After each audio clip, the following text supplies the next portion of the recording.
Olá, eu sou Noêmia Frazão e começa aqui na TV Educativa o nosso programa, o programa Amigas de Negócios. E eu quero te convidar a acompanhar o nosso programa aqui na TV Educativa, claro, mas também pelos nossos canais digitais, no YouTube, na rede Educativa MS e também pelas redes sociais de Instagram e Facebook, rede Amigas de Negócios. Antes de começar o nosso programa, eu quero te passar aquela dica valiosa de como que você pode ficar bem produzida, bem arrumada todos os dias, para todas as ocasiões. Milene conta tudo para você. O nosso quadro Dicas de hoje.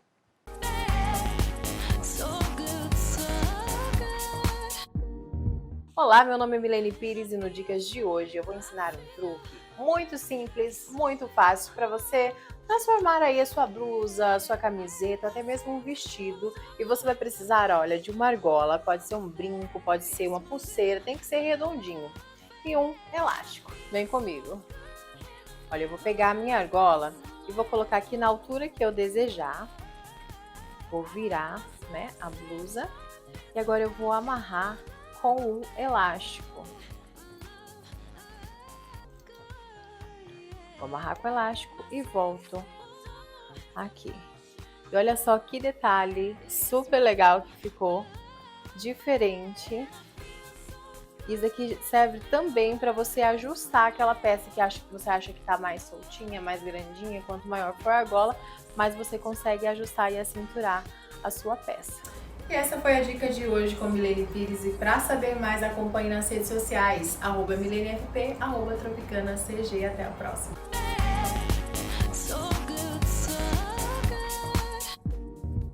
Hoje em nosso programa eu trouxe um empresário que é case de sucesso. Por quê? Construiu uma história aqui no Mato Grosso do Sul do zero. Ele é inspiração para todos que têm um negócio que tem pilares fortes.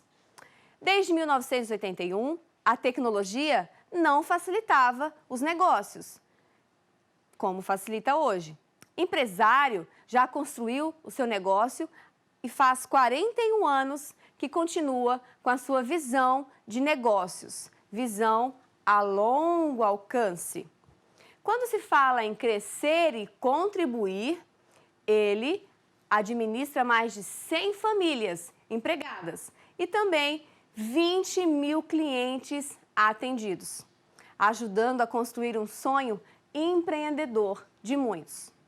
Roberto Reck, gaúcho, torce para o Grêmio, marido de Nair Reck, pai de 4 filhos e também avô de 4 netos. Veio ao nosso programa hoje e conta para nós a sua trajetória de inspiração, que com certeza vai te emocionar e fazer lembrar que construir um sonho é possível. Bem-vindo ao nosso programa. Gostou da introdução, né? Legal, bacana. Roberto, obrigada por ter aceitado o nosso convite. E vamos falar agora aqui, voltando e colocando você no túnel do tempo. Quando que você chegou e como que você chegou em Mato Grosso do Sul? Foi em 1980. Um administrador da empresa que a gente trabalhava lá em Caxias do Sul, no Rio Grande do Sul, passou por Campo Grande e adorou. E ele falava, ó, o futuro do Brasil é o Centro-Oeste. E foi uma coisa assim tão entusiasmada. E na indústria já existia a ideia de ter alguém para representar a empresa aqui na época falava Mato Grosso, estava recém-dividido, né? Uma capital nova, um estado que prometia muito. E a gente fala literalmente, né, com uma mão na frente e outra atrás, arriscar. Aí em 80 a gente veio para cá e em 81 a gente abriu um pequeno comércio, 40 metros quadrados, e iniciou essa história aí que já tem mais de 4 décadas. É, muito bom. E você começou trazendo a representação dessa empresa do Sul para Mato Grosso do Sul. Eram produtos também, como é o de hoje, refrigeração? Era uma indústria de refrigeração. Especialidade de equipamentos, né, para padarias, supermercados, casas de carnes. A gente adotou o nome da empresa, Panamante, aqui para facilitar, né? A Panamante comercializava produtos Panamante. E a gente tinha as revendas também, as os fogões, as serra-fitas, as coisas que complementam a instalação desses negócios, né? E aí nos estabelecemos e começamos realmente a trabalhar, sem qualquer tipo de expectativa. Era um sonho, né? E se não der certo? Se não der certo, o Rio Grande estava lá, a gente voltava e tudo bem. Mas graças a Deus, Deus nos iluminou, nos deu, né, muita força para vencer aquele início, né, que é terrível, né? Você começar um negócio longe da sua terra, longe dos amigos, de parentes, a gente não tinha ninguém, literalmente ninguém aqui. Era Só cara tinha e coragem. você e a Nair? Não, a Nair foi depois, né? A gente veio para cá solteiro, ainda tinha 20 e poucos anos, e com o sócio, com o Gervásio, e depois veio o irmão dele também, que se somou, que continuamos 3 sócios até hoje. Uhum. E, Roberto, você enfrentou desafios nessa época? Eu falo assim, com referência à economia, né? E até problemas de logística? Era um tempo. Muita gente hoje fala assim, vocês vieram na época boa, né? O estado dividindo, tudo começando, né? Eu falo que a gente pegou o ponto de uma pessoa que voltou para o Sul porque ele faliu, quebrou, né? Literalmente, ele não conseguiu dar andamento ao negócio dele, era uma representação de churrasqueiras. Então, tinha sim oportunidades, né? Mas eram muitos desafios. Você falou logística, transporte, a logística, transporte, né? Comunicações. Você ia a Ponta Porã, era chão ainda, né? Telefone, você ia no interior, você tinha que ir numa cabine, no sol, esperar ali horas para fazer uma ligação. Era tudo muito difícil, realmente. Em compensação, a concorrência também tinha essas mesmas dificuldades, né? Então, cabia, né, a você fazer a diferença. E a gente, no início, você não tinha recurso, você tinha um produto que você conhecia, né? Um mercado que estava iniciando, né? Que a cidade estava começando realmente, digamos assim, a explodir, e muita vontade. Então, eu penso que a gente superou realmente pelo trabalho. A gente não tinha hora para trabalhar, para ir para casa, tinha para chegar de madrugada mesmo, sem qualquer tipo, assim, literalmente madrugada. E trabalhou muito, realmente, para fazer a diferença. Porque você precisa, realmente, numa situação dessas, né, encontrar força pelo trabalho. Realmente. Então, é que eu ia te comentar, você está falando de tecnologia, que eu dei até a introdução, na hora que eu te chamei, a tecnologia hoje facilita muito os negócios, da perspectiva das vendas, da expansão até da entrega, né? Nós temos aqui vários canais de venda, que é o e-commerce, que é hoje um canal forte de vendas, próprias redes sociais, que pode fazer essa conexão com o cliente, que antigamente não tinha, né, Roberto? É verdade. A maneira de você cativar o cliente era apertar na mão dele, né? Dar um chocolatinho para ele na hora de ir embora, era uma coisa parecida assim? A tecnologia, né, ela traz muitas facilidades, mas também, hoje, o seu concorrente está lá na China. Quer dizer, muitas vezes o cara que vai te atrapalhar, né, amanhã ele não nasceu. Ele está nascendo hoje como uma startup e ele vai complicar o seu negócio. Então, cada momento representa realmente, no tempo, uma oportunidade, uma dificuldade. Depende de como você analisa isso. Então, hoje é muito bom, realmente, o que você falou, né? Você tem a comunicação, né? Quando chegou para nós, a gente é da época que eu instalei um telex. Aliás, nem instalei, porque demorou a construção do prédio novo. Quando a gente foi para lá, o telex estava obsoleto, saiu o fax. Né? Depois veio o celular, aí vem o WhatsApp, vem o e-mail. Então, era um mundo totalmente estranho, falado hoje, né? Aqueles planos malucos de plano cruzado, plano Bresser, Zélia Cardoso de Mello. Você pegou essa época, né? Porque o plano real entrou em 90. Nós entramos, foi nos anos 90, mas antes disso, né? Nós tivemos um congelamento de preços. Em 81, você tinha 9 anos antes do plano real. Foi. E começou com aquela coisa do congelamento de preços. E aí era uma sucessão. Você acordava, você está sem dinheiro, seu dinheiro está preso e não tem nada. Mas eu penso o seguinte, talvez uma das razões que a gente conseguiu ter sucesso, conseguiu manter ao longo desses 41 anos, é que a gente não ir na contramão. Você não fazia o que todo mundo fazia. Nos anos 80 era interessante, né, overnight. A pessoa aplicava, botava o dinheiro lá no banco, no outro dia ele tinha um rendimento de 2%, 3% de um dia para o outro. Inflação de 100%.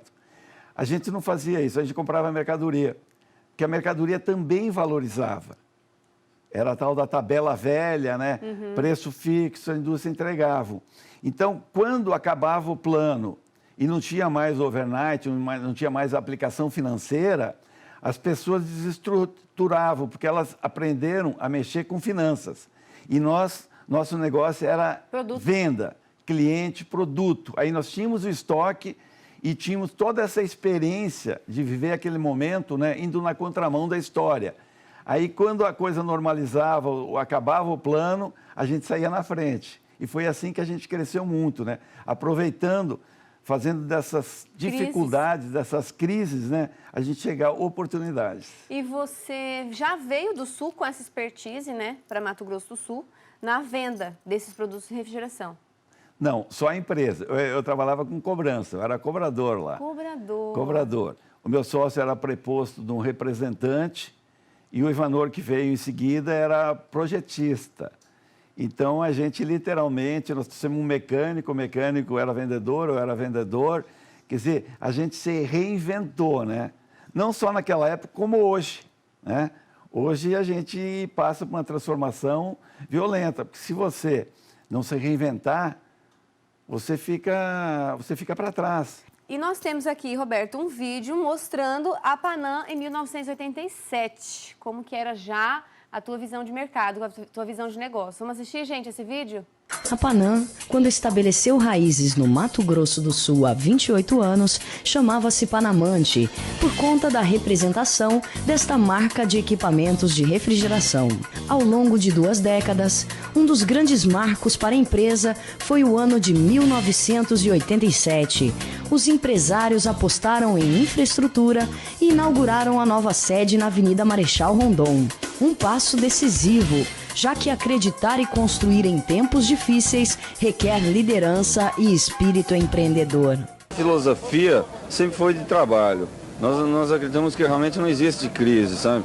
Nós temos que, no momento difícil, com trabalho superar esse momento. Então, hoje, quando nós inauguramos uma loja, quer dizer, essa loja não é da Panamante, ela é de todos os nossos clientes, amigos, que junto com nós fizeram realmente o que é a Panamante hoje em Mato Grosso do Sul. Isso aí, gente. Nós estamos aqui em entrevista com o Roberto Reck. Eu vou para o intervalo e já volto com mais cases de sucesso para vocês.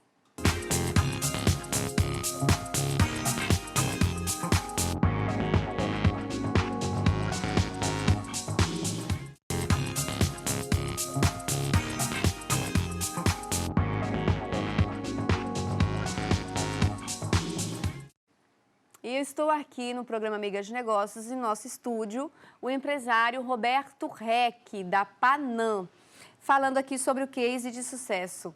Roberto, você tem empresas, case de sucesso, que começou lá atrás com você? Tem bastante, né? Muitas vezes a gente fala, o Comper, o Beto é uma prova disso, né? Ele começou com um atacado ali na Zaran, depois ele comprou o supermercado do Nascimento lá na 14, lá no início da 14, e hoje é uma potência, tá? E parece que é a 5ª maior rede de supermercados do Brasil, né? Do Brasil. Dico, Tomás Lanches, é uma enormidade aqui, a gente até vai falhar com muitos amigos, né? Com empresas que são desde aquela época, são sucesso, né? Pessoas que se reinventaram, que investiram no negócio, né? E que continuam, né? Então é bacana. É muito legal você lembrar daquela época, você cresceu, mas cresceu porque essas empresas acreditaram em você e também cresceram. Então, muitas vezes falam, nossa, muito obrigado, vocês acreditaram em nós. E eu falo, nós acreditamos como outros acreditaram em nós. Então, isso é uma troca, né? E todos acreditaram nos seus negócios, né? Por isso que acreditar no seu próprio negócio é a chave do sucesso. Você também acreditou e visualizou a expansão para o interior do estado. Como é que aconteceu isso? É uma coisa até engraçada. Anos 90, aqueles planos malucos, né? Que entrava um e achava que ia resolver o problema com congelamento, com retirar o dinheiro. E era tentativa e erro, né? E numa daquelas crises, assim, sabe, você passar uma semana sem vender nada, nós parados, assim, eu falei com o meu sócio. O pessoal fala muito, os representantes falam, pô, você tem que abrir em Dourados, lá não tem uma loja, que nem a Panamante naquela época. Aí a gente pensou, aí em seguida a gente mudou para Panam, foi com a mudança, né? Faleceu o dono da indústria lá, entrou sucessão, e a gente mudou para Panã. Eu falei, vamos para Dourados. A gente pegou do nada, assim, vamos hoje, vamos. Pegamos o carro, fomos para lá, vimos alguns pontos, falamos com o contador, ali um mês nós estávamos em Dourados. Aí, final do ano, Cuiabá, isso tem 30 e poucos anos. Então, de uma dificuldade, do momento sem muitas perspectivas, a gente disse, pô, vamos para lá, né? É uma cidade também, estava desenvolvendo muito, tem a Grande Dourados, você ficava mais próximo ali daquela região toda, né, da Zona Sul, e fomos para lá. Então, não é uma coisa, não, tem que ser programada, tem que analisar, pesquisa, é claro que isso é importante, né? Mas também o feeling, o tato... E ouvir o cliente, né? Também Pessoal é isso. Clientes até pediam, né? Porque a gente vendia, mas vendia através de vendedor e tal. Pô, porque vocês não estão aqui, precisa de uma loja que nem a de vocês aqui. Sim. E no momento de extrema dificuldade, a gente acreditou que podia ser uma alternativa e foi, né? E Dourados começou primeiro? Dourados começou primeiro, depois Cuiabá, depois nós abrimos Rondonópolis e depois Três Lagoas. Três Lagoas foi a última. Três Lagoas foi a última. Muito bom. E falando sobre crise e também desafios, a gente não pode deixar de comentar sobre a pandemia, né? Quando você ouviu, Roberto, falar que existia, não sei se você ouviu, se você leu ou se você assistiu, né? Porque foi mundial, só se falava disso. Quando ia chegar a pandemia em Mato Grosso do Sul, o que você pensou, o que passou na sua mente naquele momento? Essa história desses planos todos que nós passamos, né? A empresa começou em 81, então a gente pegou toda essa fase, essa coisa do Brasil. A gente acreditou que nunca mais a gente ia passar por algo parecido que a gente passou lá. E a pandemia superou a todos, porque ela envolveu saúde, né? Além de tudo. Vida. Então, quando a gente fechou o comércio, a loja está fechada. Então, a gente se agarrou em 3 valores que a gente tem, né? Que é família, trabalho e saúde. Então, primeiro, a gente cuidou da família, eles tinham que estar protegidos, né? Para a gente ter tranquilidade para trabalhar. Depois, a empresa, que nem você falou, são em torno de 150 famílias, isso, entre direto e indireto, são mais de 1.000 pessoas. E as pessoas diziam, e daí? Você está pensando, nós estamos rezando por você. Olha, tipo assim, com certeza. porque você estava à frente disso e a vida Sim. deles dependiam disso, Sim. né? Uhum. Então, você tinha preocupação com a saúde, mas tinha com a economia, porque você tinha que continuar pagando impostos, você tinha que continuar pagando salários, fornecedores, que tudo, você tinha né? um mundo, então você... E cobrança também ficava complicado, porque como é que você cobrava do estabelecimento? Exatamente isso, que comprou de o restaurante fechado, então impactou muito, né, essa área de eventos, essa coisa. E aí vocês, bom, vamos fazer o seguinte, a família está cuidada, a gente cuidou para isso, as pessoas de mais idade, aquela coisa toda. E vamos trabalhar. A loja fechada, nós lá, tentando de todas as maneiras. E aí é interessante, porque é o seguinte, as pessoas, quando acontece algo assim, eles focam muito na dificuldade, no problema. E a gente diz, bom, isso aqui pode demorar? Vai demorar. Essa foi uma das avaliações que a gente fez. Que e você acertou. fez de imediato. De imediato. Isso vai demorar? Você deu vai 90 demorar. dias? Você deu 1 ano? Eu nem lembro o tempo, mas a gente entendeu que era uma coisa muito, muito, muito difícil. E a gente se programou para que ela fosse demorar. Então, quando todo mundo desesperava, pô, mas a loja não abriu assim, hoje, amanhã não vai abrir, a gente estava se preparando, porque se ela ficou 15 dias no início fechado, ficasse 1 mês, 2, o que nós íamos fazer? Então, quando você chegava e ela estava fechada, você não desesperava, você não chorava, você não dormia à noite. Foram vários dias sem dormir realmente. Mas você juntava o pessoal, pegava opinião, ouvia, mas não ficava muito na televisão, aquela coisa, vai sendo... A gente sabia que a gente tinha que cuidar da família e do terceiro da saúde, porque era importante você estar bem para você poder responder, né? Para você não frustrar as pessoas que dependiam, que esperavam que você fosse a inspiração no sentido de manter a empresa funcionando, manter a empresa gerando lucro para, pelo menos... Pagar os salários. Pagar o salário e continuar a manter. A verdade todas, né, Roberto? O colaborador, ele precisou ficar em casa naquele período de pandemia, até os que ficaram doentes ou perderam os seus entes queridos, mas ele tinha ali uma empresa com que ele trabalhava e que estava se preocupada com ele. Então, essa garantia do trabalhador de ter o salário dele né, nesse momento. Dava tranquilidade e muitas vezes as pessoas falam assim, na Panam o salário é o segundo, terceiro, talvez o quarto item mais importante. O dinheiro é super importante, mas as pessoas valorizam muita coisa. Então, num momento de dificuldades que você conhece, como é que a empresa te trata. E a partir daí, gera uma confiança muito grande. Então, as pessoas atuam como dono. Sabe? Você não está lá, eu peço a pessoa, fui lá na Panam, eu não quero saber se ele comprou ou não, eu peço, como é que foi? Como é que foi a sua percepção? Como é que foi o seu momento dentro da Panam? Por quê? Porque eu não estando lá, as pessoas têm que trabalhar como líder, têm que trabalhar como se a empresa fosse delas. E a sua maior decisão que você tomou foi manter todos os empregos? Foi manter. A gente, em momento algum, você tinha todos os álibis. E a gente sabe que muita gente fez isso. Não cabe aqui a gente avaliar o porquê. Mas a primeira coisa que a gente fez, a gente garantiu não demitir ninguém. Porque esse não era o ponto mais importante. A gente tinha que buscar outras alternativas e isso passa. Quando passa, quando você demite um funcionário, não vai embora só um funcionário. Vai embora a experiência, vai embora a sabedoria, todo aquele conhecimento que ele adquiriu, todo o relacionamento com o cliente, tudo isso vai embora da sua empresa. Então, hoje, talvez o maior ponto positivo que nós temos na Panam é exatamente isso. São pessoas que fazem a Panam. São pessoas que estão lá há muito tempo, que adquiriram muito conhecimento. Hoje são consultores. Quando você quer que realmente o cliente seja bem atendido, você precisa ter essas pessoas. E você não pode, num momento de dificuldade, abrir mão para dizer o seguinte, não, eu vou arriscar não perder e tal. Não, a empresa é feita de ganhos e perdas. Você vai ganhar e vai perder dinheiro.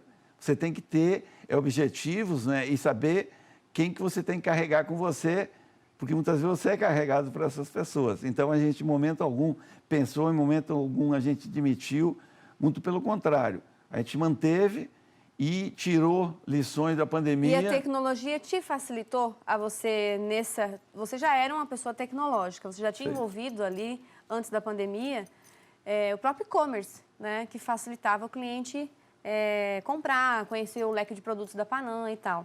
E a tecnologia entrou nesse mundo durante a pandemia e mostrou para muito negócio que se ele não tiver um digital, se ele não tiver um canal de venda ou uma comunicação assertiva com o cliente realmente vai pesquisar em outro lugar, vai comprar em outro lugar, vai orçar em outro lugar. Você identificou isso também nesse momento da pandemia? Também. Hoje a gente fala muito em inovação, não é?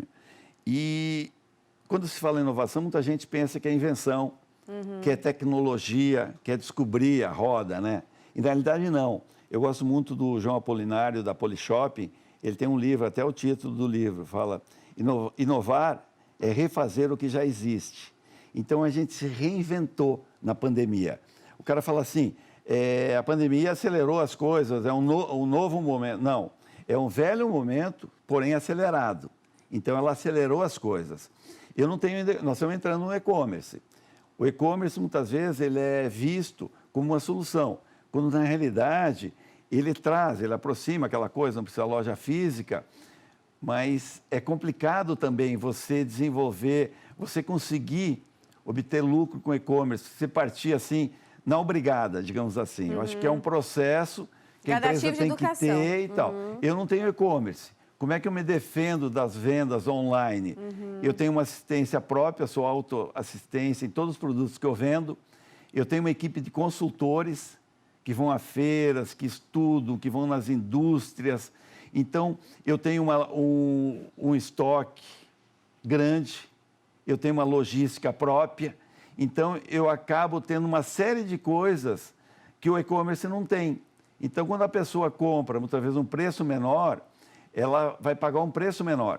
Mas ela descobre quando ela tem uma necessidade de qualquer coisa, sabe, de uma assistência, da logística, que ela não pagou mais barato, ela comprou menos serviço. Então, a gente pôde adequar aqui e fazer, né, para enfrentar esses problemas. Você tem N soluções, né? Muitas vezes você não precisa copiar os outros. Você tem que ter alternativas para que seu negócio, né, não fique velho. Criar para o seu negócio, né? Exato. Diria assim. Eu vou te falar algumas palavras e você me fala com frases ou até com outras palavras o que significa para você, tá bom? Família. Família é tudo, né? É Porto Seguro, né? Panam. A Panam é uma coisa que eu falo quando pede assim, eu falo, estou 41 anos no mesmo emprego. E hoje, depois de 41 anos, eu acordo e vou para a empresa motivado. Então, a Panam é a razão da minha existência, sabe? Realmente, Deus é o criador do universo, né? É tudo. Seus clientes? Meus clientes pagam o meu salário de toda a empresa, né? Meus clientes realmente... A gente está num processo interessante, né? De centralidade no cliente. Realmente transformar a empresa, esse é o desafio, em que o cliente tem uma experiência fantástica na Panam. Que ele possa dizer, não, fui na Panam e foi maravilhoso. Esse é o desafio. Funcionários? Os funcionários são o que fazem a empresa, né? O pessoal que segura a barra, o pessoal que passa a melhor parte, melhores horas do dia, multiplicado por semanas, meses, anos da sua vida dentro da empresa. Passa mais tempo lá na Panam do que muitas vezes com suas famílias. Amigos? Tem que valorizar isso. Amigos são... É bacana demais, né? São poucos, mas bons. Um sonho? Não é nem um sonho, né? É continuar podendo empreender, se reinventar e poder transformar a vida das pessoas. Sem qualquer pretensão, nenhuma arrogância, nada, mas que você, à frente desse negócio, à frente da Panam, a gente possa ser inspiração no sentido de, quando você pede alguma coisa, não é nada que você não fez, você já fez. Então, você fez inspiração não porque você fala, por aquilo que você é, aquilo que você faz. Então, as pessoas copiam aquilo que você faz, mas não copiam aquilo que você é. Então, o sonho é continuar realmente podendo olhar cada pessoa no olho e saber que você está fazendo o máximo, né, realmente, para mim, para minha família, para minha empresa, mas também para aqueles que nos cercam, aqueles que dedicam o seu tempo a melhorar a nossa empresa. De novo, muito obrigada por ter vindo aqui ao nosso programa, compartilhar a sua trajetória, a sua história de vida. Sucesso, um abraço a todos os colaboradores lá da Panam, um beijo para a família, para a Nair. Com certeza, em casa, as pessoas se sentiram motivadas e quem não conhecia a tua história, passou conhecendo e revendo mais, né? Que os amigos e os clientes que assistem falam, pô, fiz parte dessa trajetória. Obrigada por ter vindo aqui. Obrigado.